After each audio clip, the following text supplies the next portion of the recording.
plus gros et ce qui fait ma vitrine, ce sont les tuyères de mariage. Là. Donc c'est vrai que j'ai pas trop le temps pour faire ces choses qui sont très demandées, de porte-tuyères, où on mettait les cuillères toutes simples, donc accrochées au plafond et remontées selon les besoins.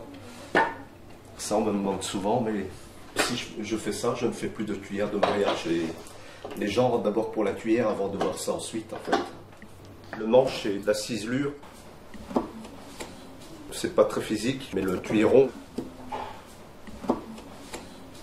j'ai besoin même au manuel des fois de vraiment défoncer, c'est-à-dire enlever le fond d'une chose. Et trop, sans compter la partie débiter le bois, le tronçonner.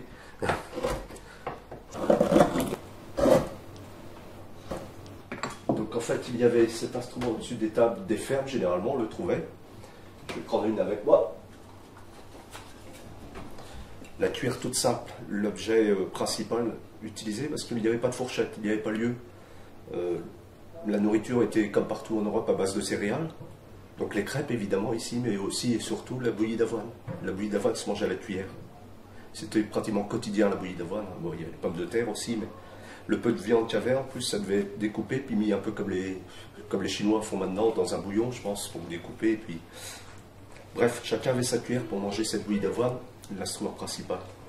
Donc quand on mangeait, il y avait beaucoup d'emplacements, parce qu'il y avait des grandes familles, mais il y avait aussi les valets de ferme. Et alors pendant les moissons, il y avait aussi des journaliers qui étaient là au moment de la moisson.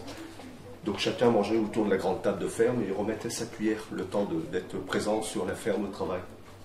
D'ailleurs, il y a beaucoup de symbolique avec cette cuillère toute simple, avant de parler de la cuillère de mariage.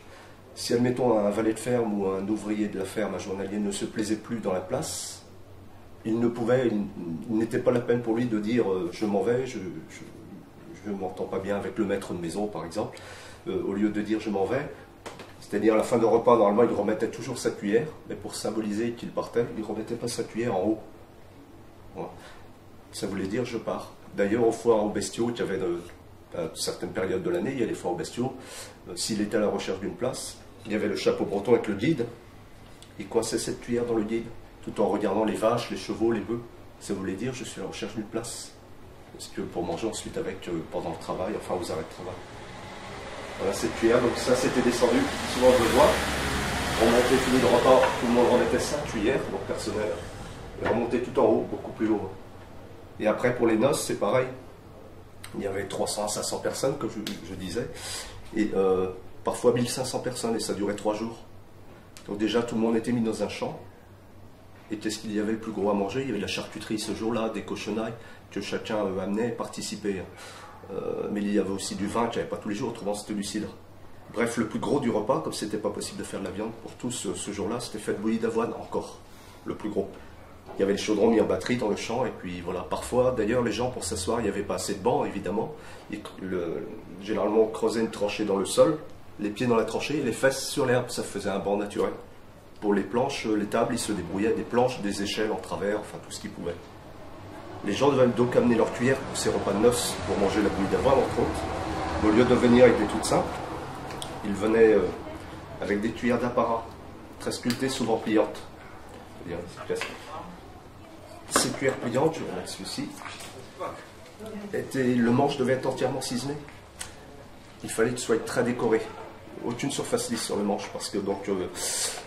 généralement, c'était fait par les gars eux-mêmes. Ça montrait le savoir-faire. Si ce jour-là, pendant les repas de noces qui duraient 3 jours, un gars sortait de la tablée, avec sa cuillère, donc avec sa cuillère qu'il avait fait de son mieux. S'il allait vers une fille, le but c'est d'être vu par tout le monde qui était réuni là. Donc tout le monde le voyait aller vers une fille. Il offrait une cuillère à une fille, ça voulait dire qu'il avait des intentions de mariage avec elle. Et donc, s'il partageait les repas, c'était ça le symbolique, je t'offre une cuillère pour partager les repas avec toi plus tard. Donc, si on mangeait ensemble, ça voulait dire le marié à l'époque, il n'y a pas encore longtemps. On ne pouvait pas vivre avec une fille comme aujourd'hui. Toutes ces histoires de cuillères, c'était chargé de symboles. En fait, une fois que j'aurai arrondi comme celle-ci, ça ira. Un axe métallique.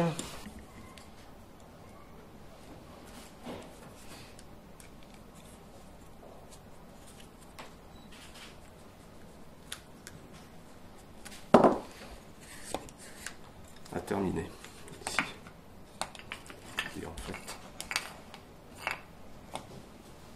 on sait, après il y a notre travail de ponçage.